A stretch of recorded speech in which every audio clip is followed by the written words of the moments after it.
ಪ್ರಿಯ ವೀಕ್ಷಕರಿಗೆ ಸಹ ಕರ್ತನ ನಾಮ ಈ ಕಾರ್ಯಕ್ರಮಕ್ಕೆ ಆತ್ಮೀಯ ಸ್ವಾಗತ. ಪ್ರಿಯ ವೀಕ್ಷಕರೇ, ಕಳೆದ ಸಂಚಿಕೆಗಳಲ್ಲಿ ನಾವು ಅನೇಕ ನಾಮಗಳ ಬಗ್ಗೆ, ಕರ್ತನ ನಾಮದ ಬಗ್ಗೆ, ವಿಶೇಷತೆ ಬಗ್ಗೆ, ಅದರ ಪ್ರಾಮುಖ್ಯತೆಗಳ ಬಗ್ಗೆ, ಅದರಿಂದ ಒಂದು ಆಶೀರ್ವಾದಗಳ ಬಗ್ಗೆ ಯಾಕೆ ಕಲಿಯಬೇಕು, ಇದೆಲ್ಲ ಮಾಹಿತಿ ತಿಳಿತಾ ಬಂದಿದ್ದೇವೆ. ಕಳೆದ ಸಂಚಿಕೆಯಲ್ಲಿ ಎಲೋಹಿಮ್ ಈ ಒಂದು ಹೆಸರಿನ ಬಗ್ಗೆ ನಾವು ತಿಳಿದ್ದೇವೆ. ಪ್ರಿಯರೇ, ಕನ್ನಡ ಸತ್ಯವೇದದಲ್ಲಿ ಅದರ ಬಗ್ಗೆ ಎಲೋಹಿಮ್ ಎಂಬುದಾಗಿ ಬರೆಯಲ್ಪಡಲಿಲ್ಲ, ಆದರೆ ಅದಕ್ಕೆ ಸಂಬಂಧಪಟ್ಟವಾಗಿರುವಂಥ ಅನೇಕ ಹೆಸರುಗಳು ನಾವು ತಿಳ್ಕೊಂಡಿದ್ದೇವೆ. ಪ್ರಿಯ ವೀಕ್ಷಕರು, ಇನ್ನೂ ಕೂಡ ನಮ್ಮ ಮಧ್ಯದಲ್ಲಿ ಕರ್ತನ ನಾಮದ ಬಗ್ಗೆ ಇನ್ನೂ ಅನೇಕ ಮಾಹಿತಿಗಳನ್ನು ಕೊಡುವುದಕ್ಕಾಗಿ ಸೇವಕರಾದಂಥ ವಿ ಜಿ ಅಬ್ರಾಮ್ ಅವರಿದ್ದಾರೆ. ಅವರು ನಿಮ್ಮೆಲ್ಲರ ಪರವಾಗಿ ಹಾಗೂ ಆಸರೆ ಟಿ ವಿಯ ಪರವಾಗಿ ಆತ್ಮೀಯವಾಗಿ ನಾನು ಸ್ವಾಗತ ಮಾಡ್ತೇನೆ. ಫಸ್ಟೇ ಈ ಒಂದು ಕರ್ತನ ನಾಮದ ಬಗ್ಗೆ ನೀವು ಸವಿಸ್ತಾರ ನಾವು ತಿಳಿಸ್ತಾ ಇದ್ದೀರಾ, ಧನ್ಯವಾದಗಳು. ಅದೇ ರೀತಿಯಲ್ಲಿ ಫಸ್ಟೇ ಇವತ್ತಿನ ದಿನದಲ್ಲಿ ಕಳೆ ಸಂಚಿಕೆಯಲ್ಲಿ ಎಲೋಹಿಮ್ ಬಗ್ಗೆ ನಾವು ತಿಳಿದಿದ್ದೀವಿ. ಇವತ್ತು ಫಸ್ಟೇ ಕರ್ತನ ನಾಮದ ಇನ್ನೂ ಹೆಚ್ಚಾಗಿ ನಾವು ತಿಳಿದುಕೊಳ್ಳೋದಕ್ಕಾಗಿ ನಮ್ಮ ವೀಕ್ಷಕರು ಕೂಡ ಕಾತುರಾಗಿದ್ದಾರೆ. ನೀವು ಅಷ್ಟೇ ಯಾವ ವಿಷಯದ ಬಗ್ಗೆ ಇವತ್ತು ಹೇಳ್ಬೋದು? ಖಂಡಿತವಾಗಿ ನಾವು ಎಲೋಹಿಮ್ ಬಗ್ಗೆ ಬಹಳ ಡೀಟೇಲ್ ಆಗಿ ನಮಗೆ ತೆಗೆದುಕೊಳ್ಳಿಕ್ಕೆ ಸಮಯದ ಅಭಾವದಿಂದ ಬಹಳ ಡೀಟೇಲ್ ಆಗಿ ನಾವು ನೋಡಲಿಲ್ಲ. ಆದರೂ ಕೂಡ ಚುಟುಕಾಗಿ ಎಲೋಹಿಮ್ ಎಂಬಂಥ ನಾಮ ಸತ್ಯವೇದದ ಪ್ರಾರಂಭದಲ್ಲಿ ನಮಗೆ ಸಿಗುವಂಥದ್ದು, ಮತ್ತು ಕೇವಲ ಪ್ರಾರಂಭದಲ್ಲಿ ಮಾತ್ರವಲ್ಲ, ಒಂದು 2000ಕ್ಕಿಂತ ಹೆಚ್ಚು ಬಾರಿ ನಮಗೆ ಎಲೋಹಿಮ್ ಹೆಸರನ್ನು ಸತ್ಯವೇದದಲ್ಲಿ, ಬೈಬಲ್ದಲ್ಲಿ ನಮಗೆ ನೋಡಲಿಕ್ಕೆ ಸಾಧ್ಯವಾಗ್ತದೆ ಎಂಬುದನ್ನು ನಾವು ಆಗಲೇ ಸ್ಟಡಿ ಮಾಡಿದ್ದೇವೆ. ಮತ್ತು ವೀಕ್ಷಕರಿಗೆ ಸತ್ಯವೇದವನ್ನು ಕಲಿಯೋದಕ್ಕೆ ಆಸಕ್ತಿ ಇರುವಂಥವರಿಗೆ ಸತ್ಯವೇದವನ್ನು ಓದುತ್ತಾ ಕಲಿಯುತ್ತಾ ಹೋಗುವಾಗ ನಮಗೆ ಈ ವಾಕ್ಯಗಳನ್ನು ಬೇರೆ ಬೇರೆ ಭಾಗಗಳಲ್ಲಿ ನೋಡಲಿಕ್ಕೆ ಸಾಧ್ಯವಾಗ್ತದೆ. ಮೂಲ ಭಾಷೆ ಗೊತ್ತಿರುವವರಿಗೆ ಭಾಳ ಸುಲಭದಲ್ಲಿ ಅರ್ಥ ಆಗ್ತದೆ. ಮೂಲ ಭಾಷೆ ಗೊತ್ತಿಲ್ಲದೆ ಇದ್ದರೂ ಕೂಡ ನಮಗೆ ಬಹಳಷ್ಟು ಜನರಿಗೆ 2-3 ಭಾಷೆಗಳು ಗೊತ್ತಾಗುವವರು ಇದ್ದಾರೆ. ಕನ್ನಡ ಬರ್ತದೆ, ಇನ್ನು ಅನೇಕರಿಗೆ ಇಂಗ್ಲೀಷ್ ಗೊತ್ತಾಗ್ತದೆ, ಇನ್ನು ಹಿಂದಿ ಗೊತ್ತಿರೋರು ಇರ್ತಾರೆ. ಹೀಗೆ ಬೇರೆ ಬೇರೆ ಭಾಷೆಗಳಲ್ಲಿ ನಾವು ಓದುವಾಗಲೂ ಕೂಡ ನಮಗೆ ಅರ್ಥ ಮಾಡಿಕೊಳ್ಳಿಕ್ಕೆ ಸಾಧ್ಯವಾಗ್ತದೆ. ಇನ್ನು ಮೂಲ ಭಾಷೆ ಅಂತ ಹೇಳಿದರೆ ಹೀಬ್ರೂ ಮತ್ತು ಗ್ರೀಕ್ ಭಾಷೆಗಳಲ್ಲಿ ಕಲಿತವ್ರು ಇದ್ದಾರೆ, ಎಷ್ಟೋ ಜನ ಕಲಿತವ್ರು ಇದ್ದಾರೆ. ಇನ್ನು ಕನ್ನಡದಲ್ಲಿ ಬೇರೆ ಬೇರೆ ಭಾಷಾಂತರಗಳಿದ್ದಾವೆ. ಅಂದರೆ ನಮಗೆ ಇಲ್ಲಿ ಗ್ರೀಕ್ ಬೈಬಲ್ ಅದ್ರಲ್ಲಿ ಸಿಗುತ್ತಾ? ಅಷ್ಟೇ ಖಂಡಿತವಾಗಿ ಸಿಗ್ತದೆ. ಗ್ರೀಕ್ ಭಾಷೆ ಬೈಬಲ್ ಸಿಗ್ತದೆ, ಹೀಬ್ರೂ ಭಾಷೆ ಬೈಬಲ್ ಕೂಡ ಸಿಗ್ತದೆ. ನನ್ನ ಹತ್ರ ಹೀಬ್ರೂ ಭಾಷೆ ಬೈಬಲ್ ಇದೆ, ಆದರೆ ನನಗೆ ಹೀಬ್ರೂ ಭಾಷೆಯಲ್ಲಿ ಆಳವಾದ ಪಾಂಡಿತ್ಯವೇನೂ ಇಲ್ಲ. ಹೀಬ್ರೂ ಭಾಷೆ ಅನ್ನೋದು ಗೊತ್ತು ಬಿಟ್ಟರೆ ಅದರಲ್ಲಿ ಕೆಲವೊಂದು ವರ್ಡ್ಸು ಕೆಲವೊಂದು ನನಗೆ ಗೊತ್ತಿದ್ರು ಕೂಡ ನಾನು ಹೆಚ್ಚಾಗಿ ರೆಫರ್ ಮಾಡುವಂಥದ್ದು ಕನ್ನಡ, ಇಂಗ್ಲೀಷ್ ಮಾಡ್ತೇನೆ. ಇನ್ನೂ ಕೂಡ ಕೆಲವೊಂದು ವಿಷಯಗಳನ್ನು ಸ್ಟಡಿ ಮಾಡೋದಕ್ಕೋಸ್ಕರ ನಾನು ಹಿಂದಿ ಭಾಷೆ ಬೈಬಲನ್ನು ಯೂಸ್ ಮಾಡ್ತೇನೆ, ಮತ್ತು ಮಲಯಾಳಂ ಭಾಷೆ ಬೈಬಲನ್ನು ಯೂಸ್ ಮಾಡ್ತೇನೆ. ಹೀಗೆ ಕೊಂಕಣಿ ಭಾಷೆ ಬೈಬಲ್ ಕೂಡ ಯೂಸ್ ಮಾಡ್ತೇನೆ. ಆವಾಗ ನಮಗೇನಾಗ್ತದೆ, ಒಂದು ಭಾಷಾಂತರದಲ್ಲಿರುವಂಥ ಕೆಲವೊಂದು ವ್ಯತ್ಯಾಸಗಳನ್ನು ಇನ್ನೊಂದು ಭಾಷಾಂತರದಲ್ಲಿ ನಮಗೆ ಸರಿಯಾಗಿ ತಿಳಿದುಕೊಳ್ಬೋದು. ಇನ್ನು ಮೂಲ ಭಾಷೆಯಲ್ಲಿ ಇರುವಂಥ ಭಾಷಾಂತರಕ್ಕೆ ನಮಗೆ ಹೋಗಬೇಕು ಅಂತೇಳಿದರೆ ನಮಗೆ ಇಂಗ್ಲೀಷ್ ಮೂಲಕವಾಗಿ ಮೂಲ ಭಾಷೆಯ ಭಾಷಾಂತರಗಳಿಗೆ ನಾವು ಹೋಗಿ ಕಲಿಯುವುದು ಸುಲಭ ಆಗ್ತದೆ. ಯಾಕಂತೇಳಿದ್ರೆ ಇಂಗ್ಲೀಷ್ ಭಾಷೆ ಈಗ ಹೆಚ್ಚು ಕಡಿಮೆ ಒಂದು ಸಾರ್ವತ್ರಿಕ ಭಾಷೆ, ಯೂನಿವರ್ಸಲ್ ಲ್ಯಾಂಗ್ವೇಜ್ ಥರ ಇರೋದ್ರಿಂದ ಇಂಗ್ಲೀಷ್ ಭಾಷೆಯಲ್ಲಿ ನಮಗೆ ಹೆಚ್ಚು ಮಟೀರಿಯಲ್ಸ್, ನಮಗೆ ಸ್ಟಡಿ ಮಟೀರಿಯಲ್ಸು ಸಿಗ್ತದೆ. ದೇವರಿಗೆ ಮಹಿಮೆ ಉಂಟಾಗಲಿ. ಈಗ ನಾವು ಇವತ್ತಿನ ಪಾಯಿಂಟಿಗೆ ನಾವು ಬರುವಂಥವರಾಗಿರುವಾಗ ನಾವು ಇವತ್ತು ಎಲ್ ಶಡಾಯಿ ಎಂಬಂಥ ಒಂದು ನಾಮದ ಬಗ್ಗೆ ಕಲಿಯೋಣ. ಯಾಕಂತೇಳಿದರೆ ನಾವೀಗಾಗಲೇ ಆದಿಕಾಂಡದಿಂದಲೇ ಕಲಿತಾ ಬಂದಿದ್ದೇವೆ. ನಮಗೆ ಇನ್ನು ಹಳೆ ಒಡಂಬಡಿಕೆಯಲ್ಲಿ ತುಂಬ ವಿಷಯಗಳಿದ್ದಾವೆ, ಮತ್ತು ಹೊಸ ಒಡಂಬಡಿಕೆಯಲ್ಲೂ ಕೂಡ ತುಂಬ ವಿಷಯಗಳಿದ್ದಾವೆ. ನಾವು ಒಂದು ನಾಮದ ಬಗ್ಗೆ ಕಲಿಯುವಾಗ ಆ ಒಂದು ನಾಮದಲ್ಲೇ ಇದ್ದುಕೊಂಡು ಆ ಒಂದು ನಾಮ ಅಂತ ಹೇಳಲಿಕ್ಕೆ ಆಗಲ್ಲ, ಆ ಒಂದು ಶೀರ್ಷಿಕೆ ಅಥವಾ ಒಂದು ಟೈಟಲ್, ಒಂದು ಸ್ಥಾನ ಅಥವಾ ಒಂದು ಪದವಿ, ಅಥವಾ ಇನ್ನೊಂದು ರೀತಿಯಲ್ಲಿ ಹೇಳ್ಬೋದು ದೇವರ ಒಂದು ಮನುಷ್ಯನೊಂದಿಗಿರುವ ಸಂಬಂಧಗಳಿಗೆ ತಕ್ಕಂಥ ರೀತಿಯಲ್ಲಿರುವ ಹೆಸರು. ಈಗ ನೋಡಿ, ಒಂದು ಸಿಂಪಲ್ ಆಗಿ ಸರಳವಾಗಿ ತಿಳ್ಕೊಳ್ಳಿಕ್ಕೆ ಹೇಳ್ತೇನೆ. ಒಬ್ಬ ವ್ಯಕ್ತಿ, ಅವರ ಹೆಸರು ಏನೇ ಇರಲಿ, ಎ ಎಂಬುದಾಗಿ ನಾವು ನೆನೆಸೋಣ. ಅವರು ತಂದೆ ತಾಯಿಗೆ ಮಗ. ಹೆಂಡತಿ ಅವ್ರನ್ನ ಕರೆಯುವಾಗ ಮಗ ಅಂತ ಕರೆಯುವುದಿಲ್ಲ, ಹೆಂಡತಿ ಅವ್ರನ್ನ ಗಂಡ. ಇನ್ನು ಅವರಿಗೆ ಮಕ್ಕಳಿದ್ದಾಗ ಅವರು ಮಕ್ಕಳು ಏನಂತ ಕರೀತಾರೆ, ಅವ್ರನ್ನ ಅಪ್ಪ. ಇನ್ನು ಅವರು ಆಫೀಸಿಗೆ ಹೋದರೆ ಅಲ್ಲಿ ಬಾಸ್ ಇರ್ತಾರೆ, ಮ್ಯಾನೇಜರ್ ಇರ್ತಾರೆ, ಅವರಿಗೆ ಆಫೀಸಲ್ಲಿ ಅವರ ಕೆಳಗಡೆ ಇರುವಂಥವ್ರು ಸರ್ ಅಂತ ಕರೀತಾರೆ. ಅವರ ಮೇಲೆ ಇರುವಂಥ ಜನರಲ್ ಮ್ಯಾನೇಜರು, CEO ಬಂದಾಗ ಏನಂತ ಕರೀತಾರೆ, ಅವ್ರನ್ನ ಸಬಾರ್ಡಿನೇಟ್, ಅವರ ಕೆಳಗಿನವರಾಗಿರೋದ್ರಿಂದ ಕೆಲವೊಮ್ಮೆ ಹೆಸರಾಗಿ ಕರಿಬೋದು. ಅಥವಾ ಇಂಥ ಕಡೆಯವರೇ, ಇಂಥ ಬ್ರ್ಯಾಂಚಿನ ಮ್ಯಾನೇಜರ್ ಬನ್ನಿ ನಿಮ್ಮ ಹತ್ರ ಮಾತಾಡಬೇಕು, ಹೀಗೆ ಕರೀತಾರೆ. ಅಂದರೆ ಒಬ್ಬ ವ್ಯಕ್ತಿಯಾಗಿದ್ದರೂ ಸಂಬಂಧಗಳಿಗೆ ತಕ್ಕ ಹಾಗೆ ಈಗ ನೋಡಿ, ಅವ್ರನ್ನ ಭಾವ ಅಂತ ಕರೆಯೋರು ಇರ್ತಾರೆ, ಅಳಿಯ ಅಂತ ಕರೆಯೋರು ಇರ್ತಾರೆ.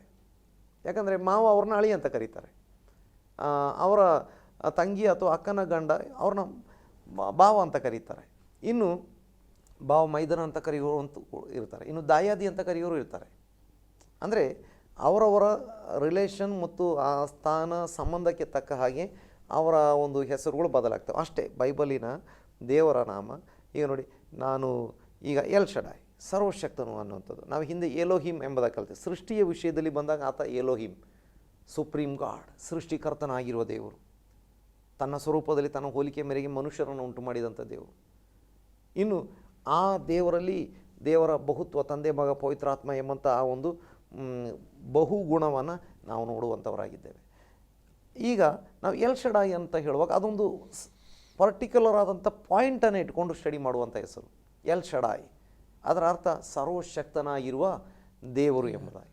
ಈಗ ನೋಡಿ, ಅಲ್ಲಿ ನಾವು ಸ್ಟಡಿ ಮಾಡುವಂಥದ್ದು ನಾವು ದೇವರನ್ನ ಸರ್ವಶಕ್ತನು ಎಂಬುದನ್ನು ತಿಳಿದುಕೊಳ್ಬೇಕು. ಎಲ್ ಶಡಾಯ್ ನೋಡಿ, ಎಲೋಹಿಮ್ ಎಂಬಂಥದ್ದು ಇಲ್ಲಿ ಕೂಡ ಇದೆ. ಎಲ್ ಶಡಾಯ್ ಅಂದರೆ ಶಕ್ತನು ಅಥವಾ ಉನ್ನತಗಳ ದೇವರು ಎಂಬುದಾಗಿ, ಅಥವಾ ಮಹೋನ್ನತಗಳ ದೇವರು ಎಂಬುದಾಗಿ, ಅಥವಾ ಪರ್ವತಗಳ ದೇವರು ಎಂಬುದಾಗಿ, ಅಥವಾ ಮಹೋನ್ನತದಲ್ಲಿ ಇರುವಂಥ ದೇವರು ಎಂಬುದಾಗಿ, ಅಥವಾ ಎಲ್ಲಕ್ಕೂ ಶಕ್ತನಾಗಿರುವಂಥ ದೇವರು ಎಂಬುದಾಗಿ. ಆ ಒಂದು ಒಂದು ನಿರ್ದಿಷ್ಟವಾದ ಪಾಯಿಂಟ್ನಲ್ಲಿ ಈಗ ನಾವು ಕಲಿಯುವಂಥದ್ದು. ಈಗ ಏಕ ಸತ್ಯ ದೇವರ ಡಿಫ್ರೆಂಟ್ ಆದಂಥ ವ್ಯವಹಾರಗಳ ಪ್ರಕಾರವಾಗಿ, ಸಂಬಂಧಗಳ ಪ್ರಕಾರವಾಗಿ ಆತನ ನಾಮ ಬದಲಾಗ್ತಾ ಹೋಗ್ತದೆ. ಆದರೆ ಇಲ್ಲಿ ಉಂಟು ಎಲೋಹಿಮ್ ದೇವರು ಸರ್ವಶಕ್ತನು ಎಂಬುದಾಗಿ. ಇನ್ನು ಮುಂದೆ ಬರುವಾಗ ನಾವು ನೋಡ್ತೇವೆ, ಆ ಎಲೋಹಿಮ್ ದೇವರು ಅಥವಾ ಎಲ್ ಶಡಾಯ್ ದೇವರೇ ನನ್ನನ್ನು ಯೆಹೋವ ಎಂಬುದಾಗಿ ಕರೆಯಿರಿ ಎಂಬುದಾಗಿ ಮೋಶೆಗೆ ಹೇಳಿದ್ದುಂಟು. ಆ ಪಾಯಿಂಟ್ಗಳಿಗೆ ನಾವು ನಂತರ ಬರ್ತೇವೆ. ಇವತ್ತು ಎಲ್ ಶಡಾಯ್ ಎಂಬಂಥ ನಾಮದ ಬಗ್ಗೆ ನಾವು ಸ್ವಲ್ಪ ವಿಷಯವನ್ನು ಸತ್ಯವೇದದಿಂದ ಕಲಿಯುವವರಾಗಿದ್ದೇವೆ. ವಿಶೇಷವಾಗಿ ಎಲ್ ಶಡಾಯ್ ಎಂಬಂಥ ನಾಮವನ್ನು ನಮಗೆ ಸತ್ಯವೇದದಲ್ಲಿ 7 ಮುಖ್ಯ ಭಾಗಗಳಲ್ಲಿ ಕಂಡುಕೊಳ್ಳಲಿಕ್ಕೆ ಆಗ್ತದೆ. ನಾವು ಆ ಎಲ್ಲ ಪಾಯಿಂಟನ್ನು ನೋಡಲಿಕ್ಕೆ ಹೋಗಲ್ಲ, ಕೆಲವೊಂದನ್ನು ಮಾತ್ರ ಸತ್ಯವೇದದಿಂದ ನಾವು ಓದಿಕೊಳ್ಳುವಂಥವರಾಗಿರೋಣ ಮತ್ತು ಕಲಿಯುವಂಥವರಾಗಿರೋಣ. ಇನ್ನೊಂದು ಎಲ್ ಶಡಾಯ್ ಎಂಬುದಕ್ಕೆ ನಾನು ಈಗಲೇ ಹೇಳಿದ ಹಾಗೆ ಸರ್ವಶಕ್ತನು ಎಂಬಂಥ ಅರ್ಥ ಇರುವಾಗಲೇ ಸರ್ವಶಕ್ತನಾಗಿರುವ ದೇವರು, ಹಾಗೆ ಎಲ್ಲಕ್ಕೂ ಸಾಕಾಗಿರುವಂಥ, ಎಲ್ಲಕ್ಕೂ ಶಕ್ತಿಗಳಂಥ ದೇವರು ಎಂಬುದಾಗಿರುವಾಗಲೇ ಮಹೋನ್ನತ ದೇವರು ಎಂಬಂಥ ಅರ್ಥ ಕೂಡ ಬರ್ತದೆ. ಇನ್ನೊಂದು ತಾಯಿ ಹಾಗೆ ಪ್ರೀತಿಯುಳ್ಳಂಥ ದೇವರು ಎಂಬುದಾಗಿ ಕೂಡ ಅದಕ್ಕೆ ಅರ್ಥ ಉಂಟು. ತಾಯಿ ಹಾಗೆ ಪ್ರೀತಿಯುಳ್ಳಂಥ ದೇವರು ಎಂಬುದಾಗಿ ಕೂಡ ಎಲ್ ಶಡಾಯ್ ಎಂಬಂಥ ನಾಮಕ್ಕೆ ಅರ್ಥ ಉಂಟು. ಹಾಗಾಗಿ ಆ ಭಾಗಗಳನ್ನು ನಾವು ತೆಗೆದುಕೊಂಡು ಸ್ವಲ್ಪ ಹೊತ್ತು ನಾವು ಸ್ಟಡಿ ಮಾಡುವಂಥವರಾಗಿರೋಣ. ಒಂದು ವಾಕ್ಯಕ್ಕೆ ಬನ್ನಿ. ಆದಿಕಾಂಡ ಪುಸ್ತಕ ಅದರ 17ನೇ ಅಧ್ಯಾಯ ಅದರ 1ನೇ ವಾಕ್ಯವನ್ನು ಓದಿಕೊಳ್ಳಿ. ಅಬ್ರಹಾಮನು 99 ವರ್ಷದವನಾದಾಗ ಯೆಹೋವನು ಅವನಿಗೆ ದರ್ಶನ ಕೊಟ್ಟು, ನಾನು ಸರ್ವಶಕ್ತನಾದ ದೇವರು, ನನಗೆ ನಡಕೊಂಡು ದೋಷವಿಲ್ಲದವನಾಗಿರು. ನೋಡಿ, ಇಲ್ಲಿ ಅಬ್ರಹಾಮನಿಗೆ ದೇವರು ದರ್ಶನ ಕೊಟ್ಟು ಹೇಳ್ತಾ ಇದ್ದಾರೆ, ನಾನು ಸರ್ವಶಕ್ತನಾಗಿರುವ ದೇವರು, ನನಗೆ ನಡಕೊಂಡು ದೋಷವಿಲ್ಲದವನಾಗಿರು. ನೋಡಿ, ಇದನ್ನು ಅಲ್ಲಿ ನೋಡ್ತೇವೆ. ಅಬ್ರಾಮನು 99 ವರ್ಷದವನಾದಾಗ ಯೆಹೋವನು ಅವನಿಗೆ ದರ್ಶನ ಕೊಟ್ಟು, ಯೆಹೋವನು ಆವಾಗ ಇನ್ನೂ ಯೆಹೋವ ಎಂಬಂಥ ನಾಮ ಪ್ರಕಟವಾಗಿಲ್ಲ. ನೋಡಿ, ಆತನಿಗೆ ದೇವರು ಪ್ರಕಟವಾಗಿ ಏನಂತ ಹೇಳ್ತಾ ಇದ್ದಾರೆ, ನಾನು ಸರ್ವಶಕ್ತನಾಗಿರೋ ದೇವರು. ಯೆಹೋವನು ಯೆಹೋವ ದೇವರು ಪ್ರಕಟವಾಗಿ ಹೇಳ್ತಾ ಇದ್ದಾರೆ ಏನಂತ, ನಾನು ಸರ್ವಶಕ್ತನಾದ ದೇವರು. ಯಾಕೆ ಆ ರೀತಿ ಯೆಹೋವ ದೇವರ ಬಗ್ಗೆ ಅವತ್ತು ಪ್ರಕಟವಾಗದಿದ್ದರೆ ಯೆಹೋವ ದೇವರು ಪ್ರಕಟವಾದನು ಸರ್ವಶಕ್ತನು ಎಂಬುದಾಗಿ ಹೇಳಿಕೊಂಡನು ಅಂತ ಯಾಕೆ ಅಂತ ಹೇಳಿದರೆ, ಇದನ್ನು ಬರೆದದ್ದು ಮೋಶೆಗೆ ದೇವರು ತನ್ನ ಹೆಸರನ್ನು ಹೇಳಿದರು, ಏನು, ಯೆಹೋವ ಎಂಬುದಾಗಿ. ಅದಕ್ಕೆ ಮೋಶೆ ಬರೆಯುವಾಗ ಯೆಹೋವ ದೇವರು ಆವತ್ತು ಏನಾಗಿದ್ದರು, ಸರ್ವಶಕ್ತನು ಎಂಬ ಹೆಸರಲ್ಲಿ ಪ್ರಕಟವಾಗಿದ್ದರು. ಅದನ್ನು ಆ ವಾಕ್ಯವನ್ನು ಮುಂದೆ ನಾನು ಓದಿ ಹೇಳ್ತೇನೆ. ಈಗ ನೋಡಿ, ಸರ್ವಶಕ್ತನಾದ ದೇವರು ಅಂತ ಹೇಳುವಾಗ ಅದರ ಒಂದು ಬ್ಯಾಕ್ಗ್ರೌಂಡ್ ಕೂಡ ಅನೇಕರಿಗೆ ಆಶೀರ್ವಾದಕ್ಕೆ ಹೇಳಲಿಕ್ಕೆ ಇಷ್ಟಪಡ್ತೇನೆ. ಅಬ್ರಹಾಮನಿಗೆ ದೇವರು ವಾಗ್ದಾನ ಮಾಡಿದರು, ನಿನ್ನ ಸಂತತಿ ಈ ದೇಶ ಕೊಡ್ತೇನೆ. ಆದರೆ ಅವನಿಗೆ ಇನ್ನೂ ಮಕ್ಕಳೇ ಆಗಲಿಲ್ಲ. ಈಗ ಅಬ್ರಹಾಮನಿಗೆ 99 ವರ್ಷ ಆಗಿದೆ, ಮಕ್ಕಳಾಗುವಂಥ ಯಾವ ಒಂದು ಶಾರೀರಿಕ ಸ್ಥಿತಿ ಆತನಿಗಿಲ್ಲ.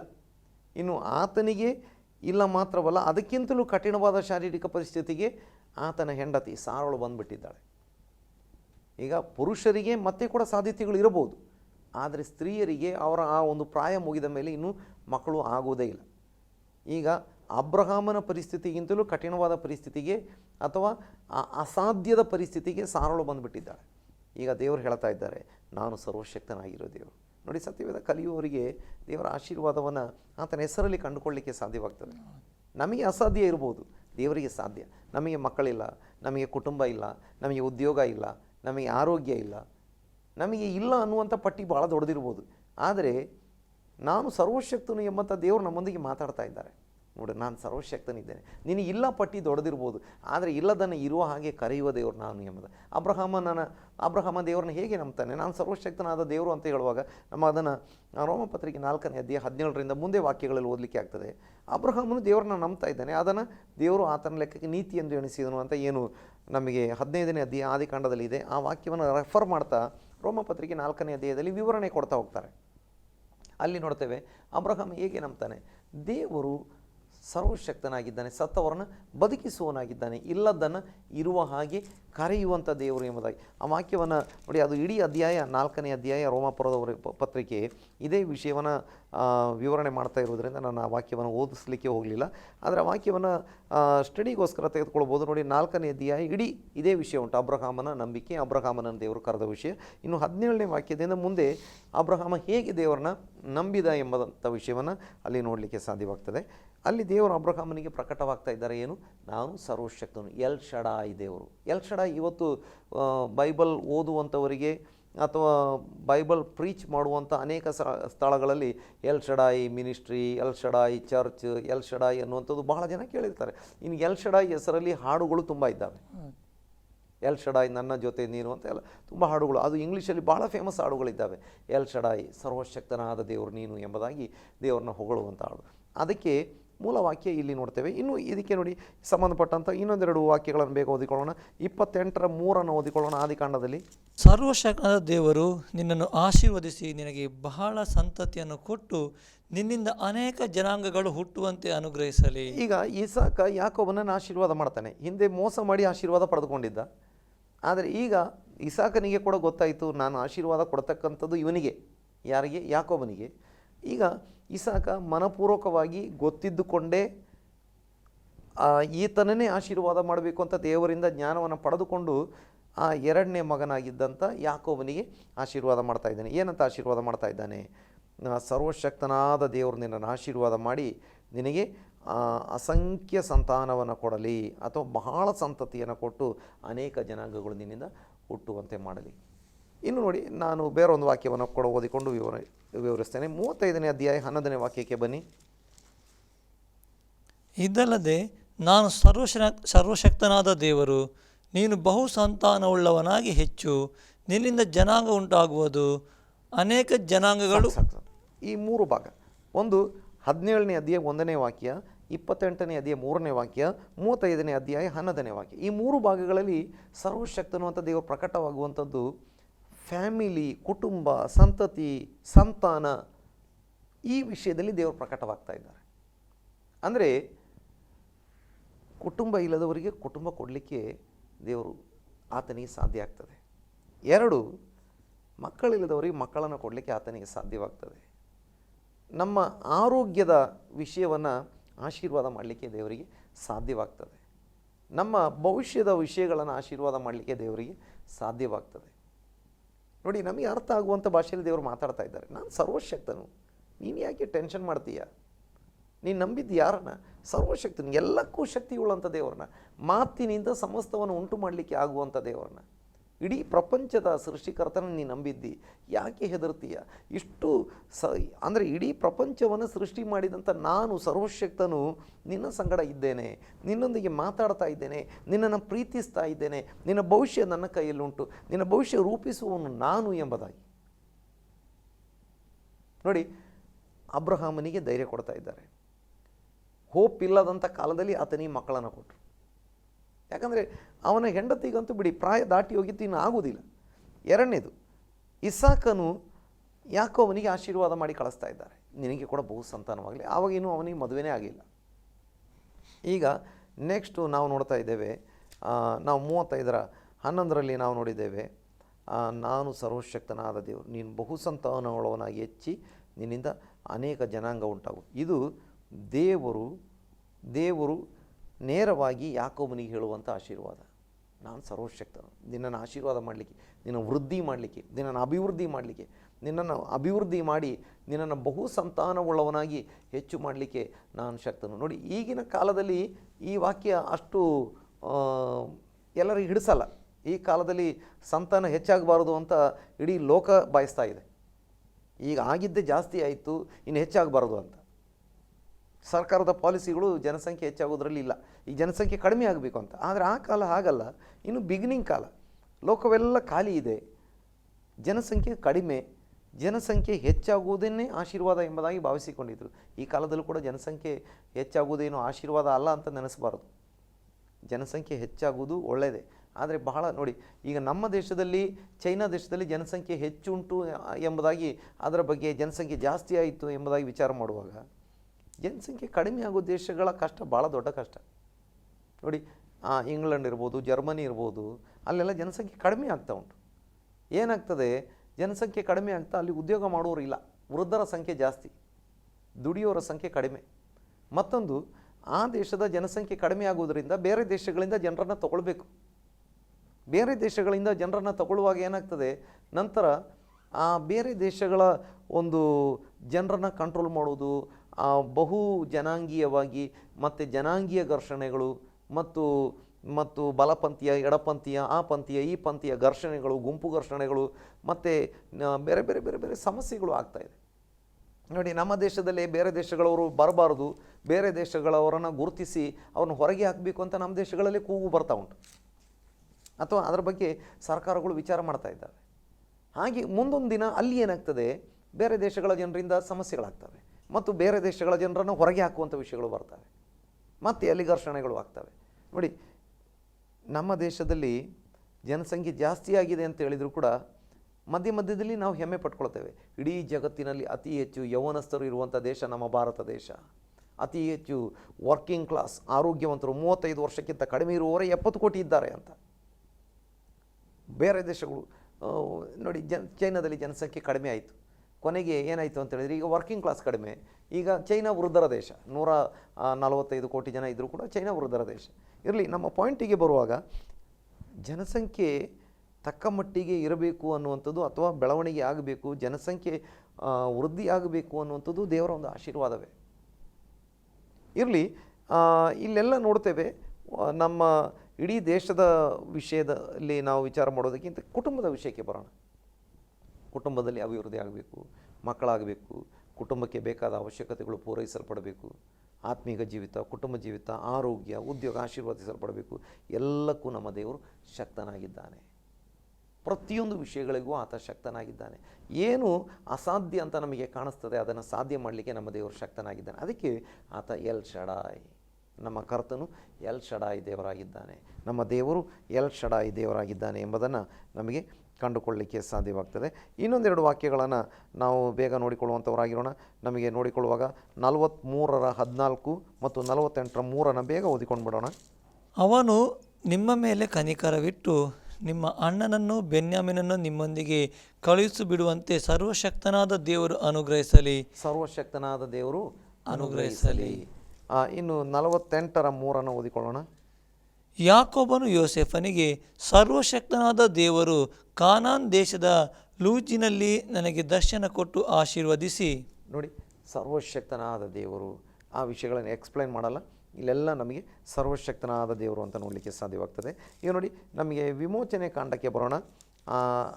6ನೇ ಅಧ್ಯಾಯ ಅದರ 3ನೇ ವಾಕ್ಯವನ್ನು ಓದಿಕೊಳ್ಳೋಣ.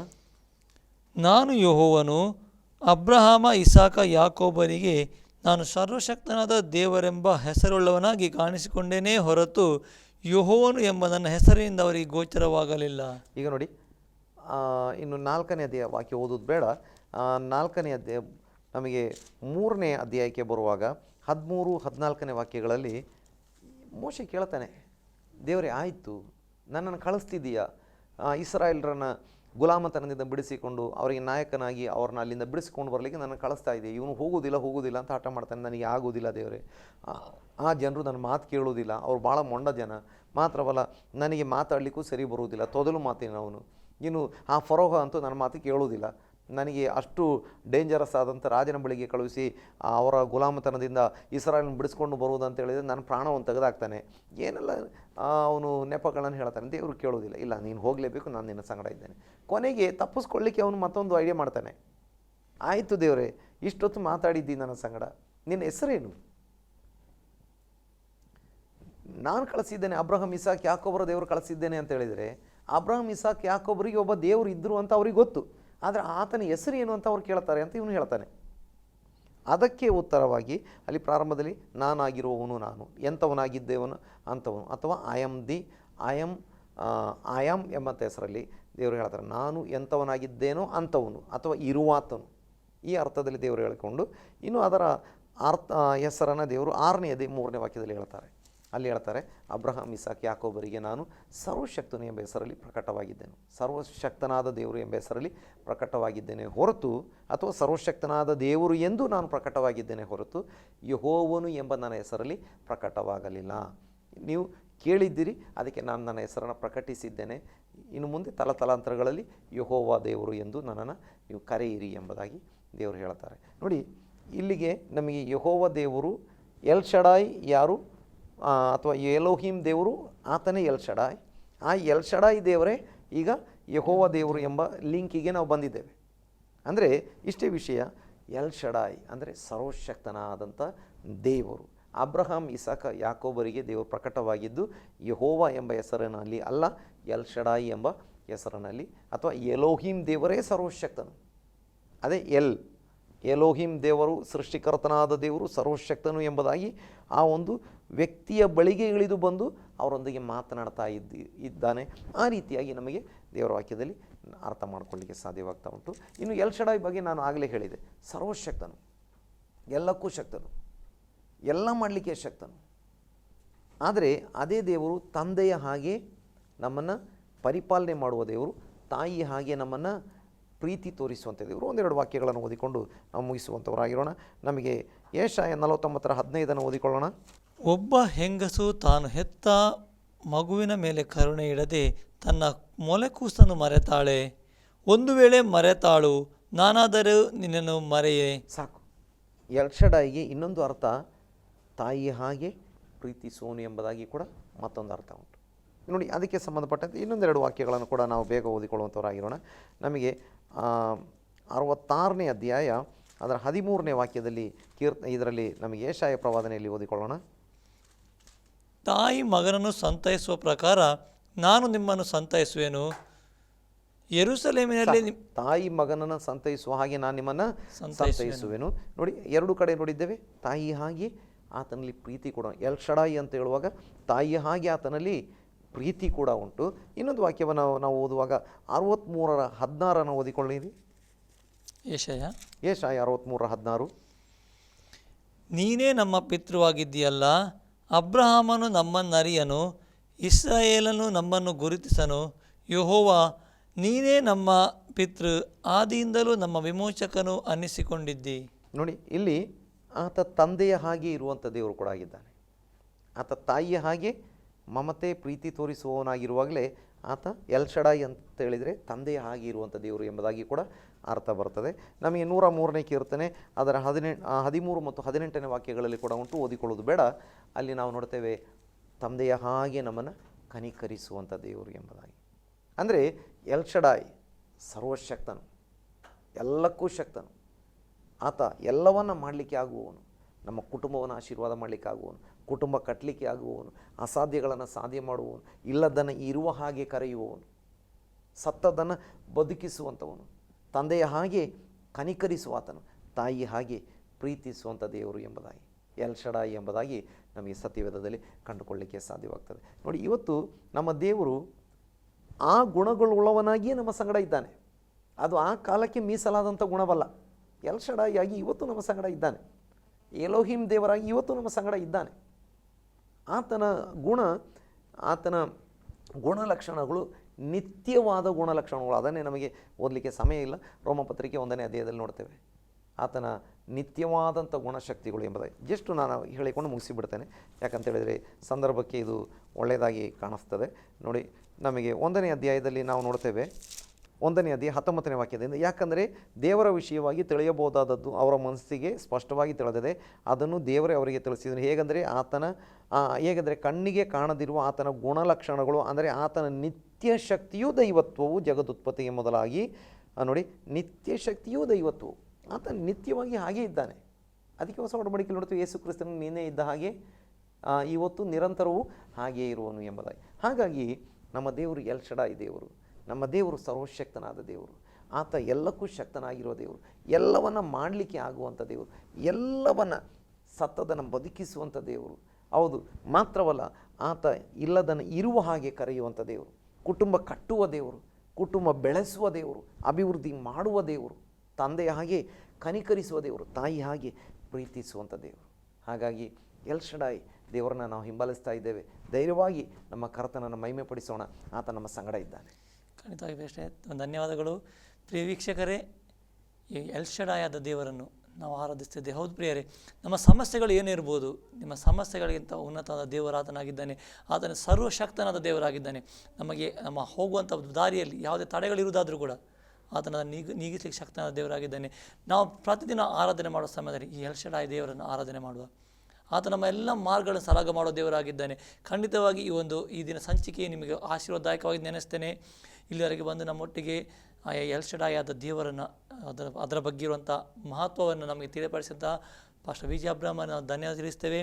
ಪ್ರಿಯ ವೀಕ್ಷಕರೇ, ನೀವು ಕೂಡ ನಿಮ್ಮ ಮನೆಯಲ್ಲಿ ಆರಾಧನೆ ಮಾಡುವ ಸಮಯದಲ್ಲಿ, ಪ್ರಾರ್ಥಿಸುವ ಸಮಯದಲ್ಲಿ ಆತನ ವಿವಿಧ ನಾಮಗಳನ್ನು, ಆತನ ವಿವಿಧ ನಾಮದ ಒಂದು ಅರ್ಥಗಳನ್ನು ನೀವು ತಿಳ್ಕೊಂಡವರಾಗಿ ಆರಾಧನೆ ಮಾಡೋದಾದರೆ ಅದು ನಿಮಗೆ ಆಶೀರ್ವಾದದಾಯಕವಾಗಿದೆ. ಇಂದು ನಾವು ಕಲಿತಿರುವಂಥ ವಿಷಯ ಎಲ್ ಶಡಾಯ್ ಆದ ದೇವರು, ಅದು ಸರ್ವಶಕ್ತನಾದ ದೇವರು, ನಮ್ಮ ಸಮಸ್ಯೆಗಳಿಗಿಂತಲೂ ಆತನ ಉನ್ನತನಾದ ದೇವರು, ನಮ್ಮೆಲ್ಲ ಕಷ್ಟಗಳಿಂದ ಬಿಡುಗಡೆ ಮಾಡೋ ದೇವರಾಗಿದ್ದಾನೆ.